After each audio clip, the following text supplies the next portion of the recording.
Hello. Okay, so I'm cooking chicken liver pate. I love chicken liver pate. There's a nutrient dense real food that's relatively cheap to make. Offal still hasn't got very popular, and so it's still not desperately expensive, so that's a good thing. If you can get hold of organic chicken livers, that's obviously better, because if you think about it, it's the liver, so it's the part of the body which metabolizes toxins, including antibiotics. So it is worth trying to get organic ones. Just going to turn my butter down. So this is what I've done so far to make my chicken liver pate. It's a very simple, quick recipe. So I have used about 6 shallots, because I got a big bag of chicken livers from Charlie Harris's Butchers in Tower Drive. And I've just roughly chopped the shallots, and then I used nearly a whole head of garlic because I like it really garlicky, and just roughly chopped the garlic again, because what you're going to do is you're going to whiz this up when you finish cooking it, so the chopping doesn't matter too much. And I have cooked them slowly in butter with some tarragon. I didn't have any fresh herbs. If I have fresh green herbs, I'll always use those, but I didn't have any, so I used dried tarragon. Because I love tarragon. So actually they say thyme or sage also works really well. And so here's the onion and the garlic, well, the shallots and the garlic, some butter with the tarragon, which is all, it's cooked it really slowly, and now it's cooled a bit, so that's there. And now here's the chicken livers ready to go. Okay, and the dog is doing something naughty, I can just tell. Never have a red setter.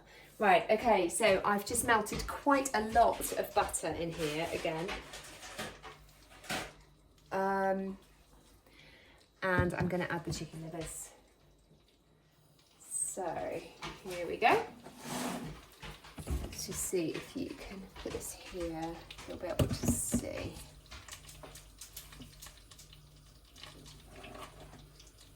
Right, so these only need cooking for about 2 or 3 minutes. If you overcook them, your pate will be all grainy, so you want to just cook them for about 2 or 3 minutes. They should still be a little bit pink.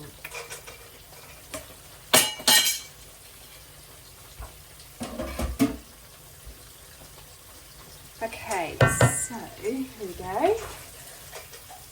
And you can see they colour up really quickly. There is a lot of butter in there, but I think that's, for me, that's kind of the thing with chicken liver pate. And then let's just leave those to cook there for a minute. When they're cooked, I'm going to put them in my Vitamix, my lovely, in this big old blender, and blend them. So I will let it all cool a bit, then pop it in the blender, blend it, and then put it in some sort of container. You could either put them in separate little ramekins, or you could just put it in one big bowl.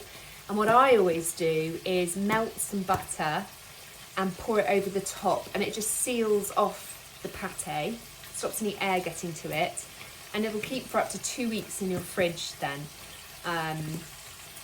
So that is the chicken liver pate. Let's just see how these are doing.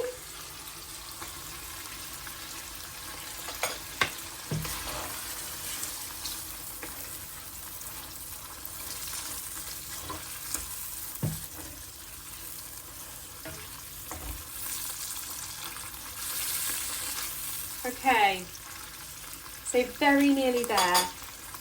I'm literally only going to cook that until the redness has gone.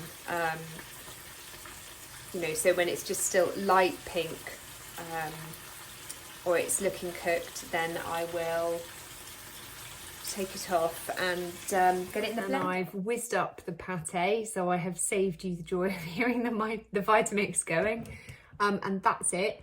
So it's all there ready. So what I'm going to do is I'm going to scrape it into, let's put that here. Here we go. So it's still nice and warm and soft, so it comes out quite easily. So just so you can see what it looks like, really, not particularly beautiful. This is more about the taste than the appearance, I think. Chicken liver pate. I think Riley would quite like some right now. So there you are, chicken liver pate, all finished.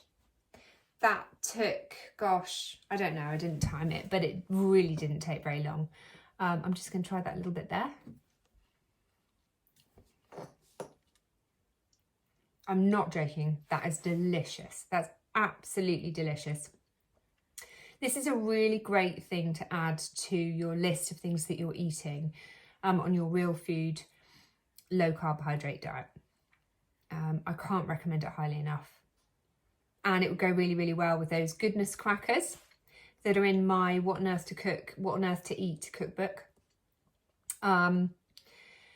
Or, you know, just have them with some raw veggies or blob it on some nice crunchy lettuce leaves, anything like that. And this is proper nutrient dense. Offal is one of the most nutrient dense foods available to us as human beings. So, hope that has given you some inspiration, and see you soon. Bye.